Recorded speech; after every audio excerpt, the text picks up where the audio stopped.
نحمدہ ونصلی علی رسولہ الکریم اما بعد فاعوذ باللہ من الشیطان الرجیم بسم اللہ الرحمن الرحیم رب اشرح لی صدری ویسر لی امری واحلل عقدۃ من لسانی یفقہوا قولی۔ السلام علیکم ورحمۃ اللہ وبرکاتہ۔ صراط مستقیم میں آپ سب کو خوش آمدید۔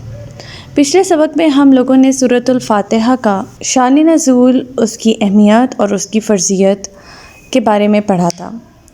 آج ہم سورۃ الفاتحہ کا باقاعدہ آغاز کرتے ہیں، تو آیت نمبر 1 سے شروع کرتے ہیں۔ بسم اللہ الرحمن الرحیم۔ شروع اللہ کے نام سے جو بڑا مہربان نہایت رحم والا ہے۔ قرآن کریم کی تلاوت شروع کرنے سے پہلے اعوذ باللہ من الشیطان الرجیم ضرور پڑھ لینا چاہیے۔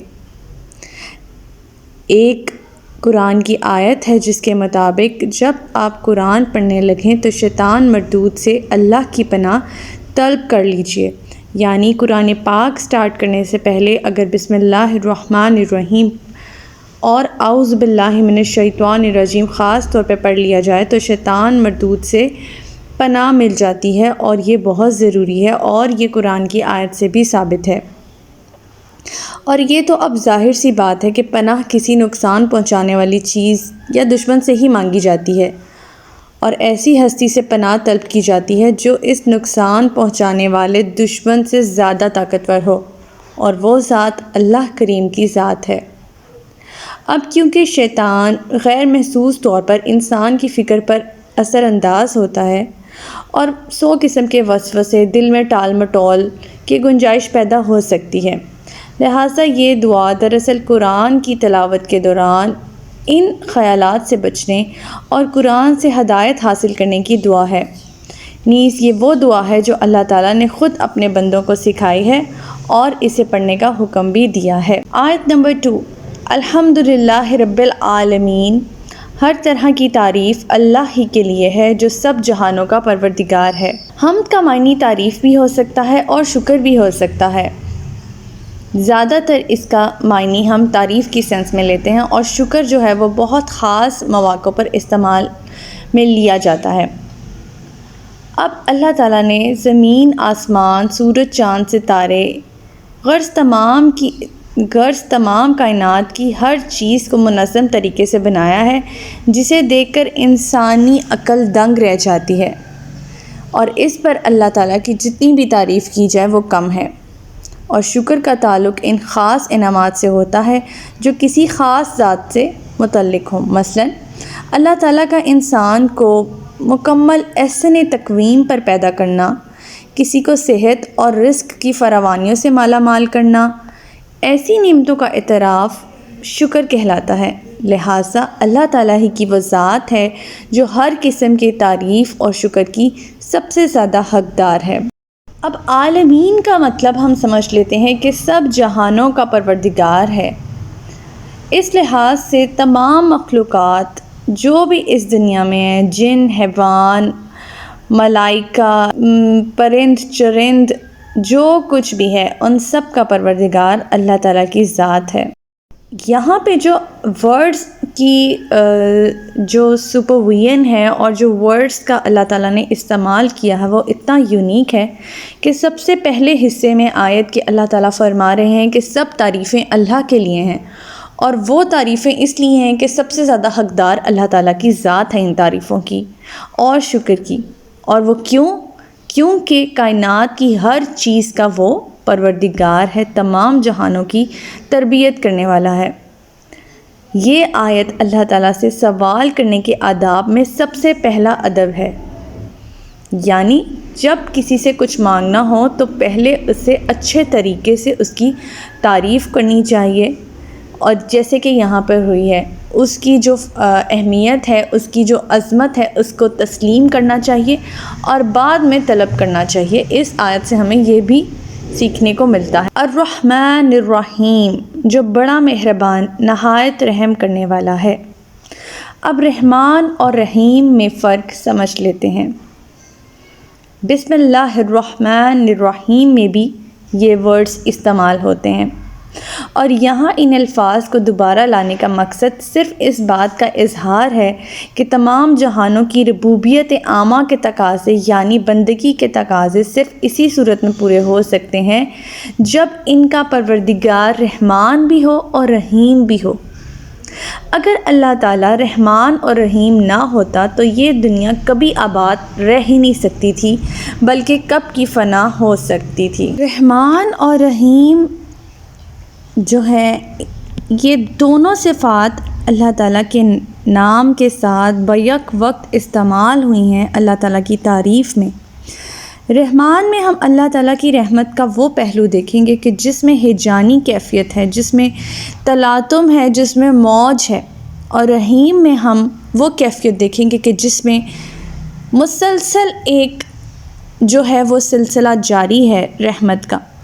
اور یہ دونوں چیزیں جو ہیں وہ اللہ تعالیٰ کی صفات میں ایک ہی وقت میں موجود ہیں۔ جیسا کہ ہم جب سمندر کو دیکھتے ہیں تو تلاطم خیز موجیں جو ہیں وہ اس کے اندر تلاطم کریٹ ہوا ہوتا ہے سمندر میں، تو وہ کیفیت جو ہے وہ ہیجان کی کیفیت ہے اور وہ رحمان ہے اگر ہم رحمت کے مادے میں اس کو ڈیفائن کریں۔ اور جب ہم کسی دریا کو دیکھتے ہیں تو وہ مسلسل اپنی فلو کے ساتھ بہہ رہا ہوتا ہے، اور یہ رحمت کا جو پہلو ہے وہ رحیم میں استعمال ہوتا ہے اور ہم اسے اس طرح سے سمجھیں گے۔ یہ دونوں خصوصیات اللہ تعالیٰ کے ساتھ وابستہ ہیں اور اللہ تعالیٰ کی صفات کا ایک لازمی جز ہیں۔ مالک یوم الدین روز جزا اور سزا کا مالک ہے۔ اللہ تعالیٰ کی مکمل حاکمیت اور اس کا لازمی نتیجہ۔ اس آیت میں دین کا لفظ مدرجہ بالا 4 معنی دے رہا ہے۔ پہلی آیت میں اللہ تعالیٰ کی معرفت کا ذکر تھا، اور اس 5ویں آیت میں روز آخرت پر ایمان اور روز آخرت میں اللہ تعالیٰ کے عملی اقتدار اور اختیار کا ذکر کیا گیا ہے، یعنی اللہ تعالیٰ ہر انسان کو اس کے اچھے اعمال کا اچھا اور برے اعمال کا برا بدلہ دے گا۔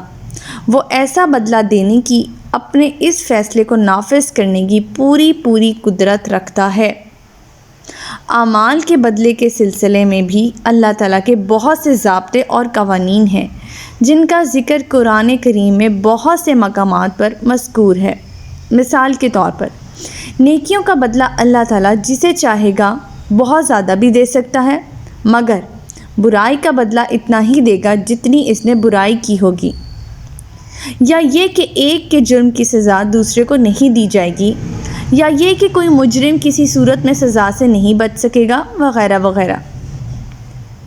تو یہاں روز جزا کا مالک ہے، اس کا مطلب یہ ہے کہ روز جزا میں جو بھی چاہیں اللہ تعالیٰ جس کو چاہیں بخش دیں، جس کو چاہے سزا دیں، اور اللہ تعالیٰ اپنا حکم منوانے کی پوری قدرت رکھتے ہیں۔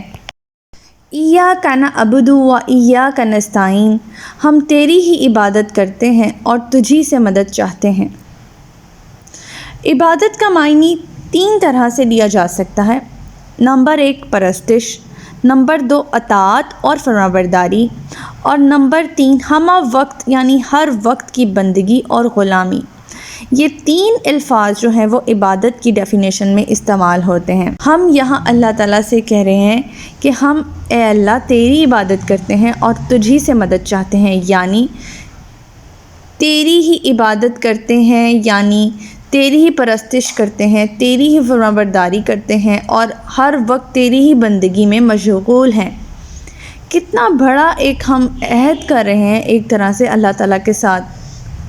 کیا ہم ایسا کر رہے ہوتے ہیں؟ نہیں، لیکن ہر نماز میں ہم یہ اللہ تعالیٰ سے کہہ رہے ہوتے ہیں۔ ہماری تمام قلبی، بدنی اور مالی عبادتیں اللہ ہی کے لیے ہیں۔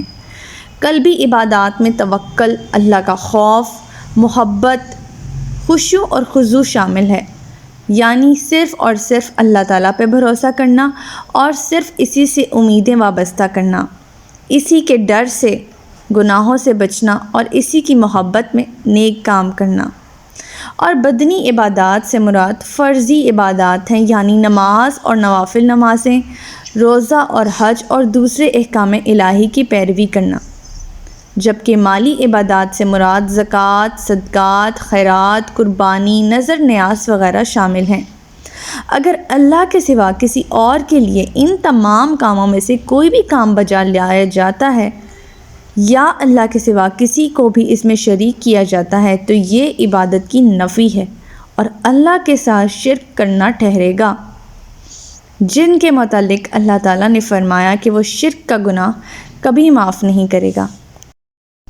اب ایاک نستعین پر آ جاتے ہیں۔ استعانت کا مفہوم سمجھ لیتے ہیں، یعنی مدد چاہنا۔ انسان دنیا میں جو بھی کام کرتا ہے یا تو وہ کسی فائدے کے حصول کے لیے ہوتا ہے یا کسی تکلیف یا نقصان کو دور کرنے کی خاطر۔ اگر کوئی شخص کسی ایسے شخص کو یا اللہ کے سوا کسی بھی دوسری ہستی کو پکارے یا اس سے مدد طلب کرے جو اس کے پاس موجود نہ ہو، یعنی ظاہری اسباب نہ ہوں، تو یہ صریح شرک ہے اور دعا یا پکار کو اللہ تعالیٰ نے عبادت ہی قرار دیا ہے، اور ایسا بہت سی احادیث سے ثابت ہے۔ ہاں، اگر کسی حاضر شخص سے ایسے کام میں مدد چاہی جائے جو اس کے اختیار میں ہے تو اس میں کوئی حرج نہیں۔ یہاں اہدنا الصراط المستقیم، ہمیں سیدھی راہ پر استقامت عطا فرما۔ اب سیدھی راہ کون سی ہے؟ صراط المستقیم کیا ہے؟ اللہ تعالیٰ کی طرف سے مقرر کردہ صراط مستقیم وہ سیدھی راہ ہے جو بندے کو اللہ تک پہنچانے والی ہے۔ اس میں نہ تو کوئی پیچ و خم ہے، نہ کسی قسم کی تفریط یا افراط، جبکہ باطل راہیں لا تعداد ہوتی ہیں۔ صراط المستقیم ایک ہی راہ ہے، سیدھی راہ اللہ تک پہنچانے والی۔ اسی راہ کو اللہ تعالیٰ نے حبل اللہ بھی فرمایا ہے، اور رسول اللہ صلی اللہ علیہ وآلہ وسلم نے ما انا علیہ واصحابی سے تعبیر فرمایا ہے، اور وہ صراط المستقیم کی دوسری تعبیر یہ بھی ہو سکتی ہے کہ حق کا وہ راستہ جو سیدنا آدم علیہ السلام سے لے کر تا قیامت ایک ہی رہا ہے اور رہے گا، اور وہی سیدھا راستہ توحید ہر نبی کو وحی کیا گیا ہے۔ صراط الذین انعمت علیہم غیر المغضوب علیہم ولا الضالین، ان لوگوں کی راہ جن پر تو نے انعام کیا، جن پر تیرا غضب نہیں ہوا اور نہ وہ راہ راست سے بھٹکے۔ اب یہاں اللہ تعالیٰ خود فرما رہے ہیں کہ وہ سیدھی راہ، وہ راستہ ہے، وہ راستہ ان لوگوں نے اپنایا ہے جن پر اللہ تعالیٰ نے انعام کیا ہے، نہ کہ ان لوگوں کا راستہ ہے یہ وہ کہ جو غضب کا شکار ہوئے ہیں اور گمراہ ہوئے ہیں۔ اب انعام والے اور گمراہ لوگ کون ہیں؟